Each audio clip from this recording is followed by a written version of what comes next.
Adelita Grijalva waited 7 weeks after her election to be sworn in. The Democrat representing Arizona's 7th joins me now. It's good to see you again, Congresswoman. Thank you for being here. Thank you so much for having me. So the Pentagon is threatening to court-martial your home state senator, Mark Kelly. Now the FBI is looking to interview him after he and other lawmakers called for troops to refuse illegal orders. What's your take on what you see happening here? You know, this is just another attempt at Trump trying to silence anyone who disagrees with him. Senator Kelly was right to inform people of their rights and the fact that if it is an illegal order, you don't have to follow it.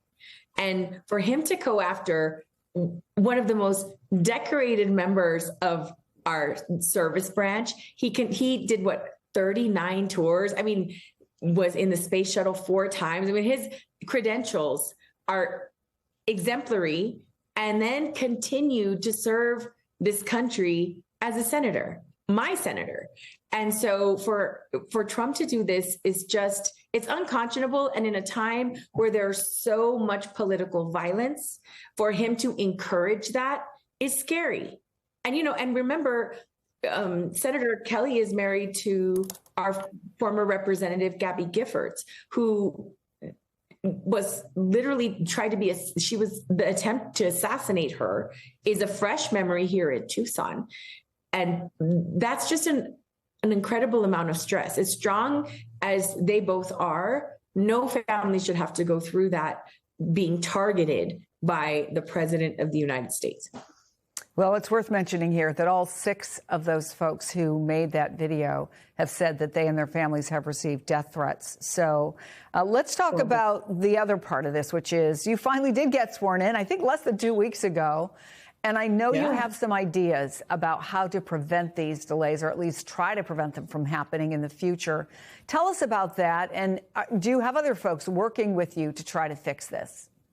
Yeah, so we actually started drafting language in the middle of the 50-day wait. It's like, well, what are we going to do? Let's look and make sure that this doesn't happen again to another person. And I believe in a nonpartisan way, this should be something that everyone supports. That if you are a duly elected person, member-elect, that you get sworn in at the next available opportunity. And so we're just waiting on legal clarification to make sure that it doesn't butt up against anything else. I think that it is something that the House should take care of, because I know our Attorney General, Kris Mayes, I didn't want to get in a position where the courts are telling the House how to do their business, but then we need to clearly set up parameters so this abuse of power doesn't happen again. I know, Congresswoman, that you believe, as a lot of people do, that your swearing in was delayed to prevent a vote on the release of the Epstein files. But now that bill is signed, DOJ is once again asking judges to unseal the grand jury transcripts. It's a request from U.S. Attorney Jay Clayton, who's leading an investigation into prominent Democrats who were associated with Epstein. Do you think those grand jury documents should be released? I do. I think all of the information should be released. I feel like the administration's attempt to just target some Democrats, as opposed to targeting anybody that is implicated in these files and do an investigation of everyone. I don't have an issue with people being investigated. I don't care what party they are. If they abuse children and women, then they should be held accountable, period.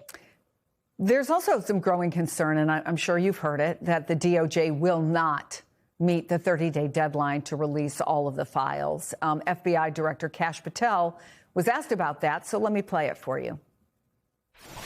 We are working with our partners at the Department of Justice to produce, as we've always committed to producing, what we can lawfully, legally produce.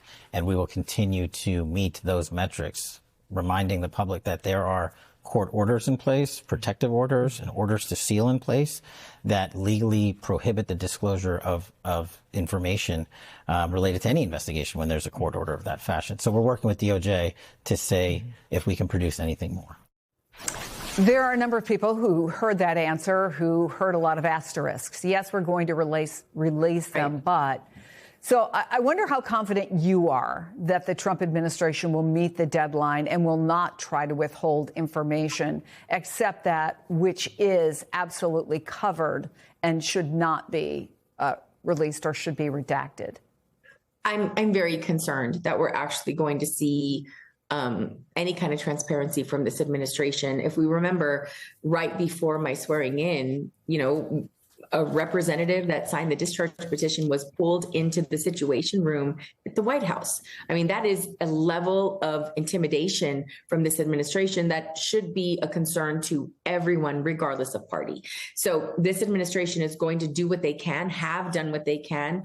Speaker of the House, Johnson, did everything he could to follow the direction from administration, including not swearing me in for 50 days, including sending the House home a week early to avoid a vote on the Epstein files months ago.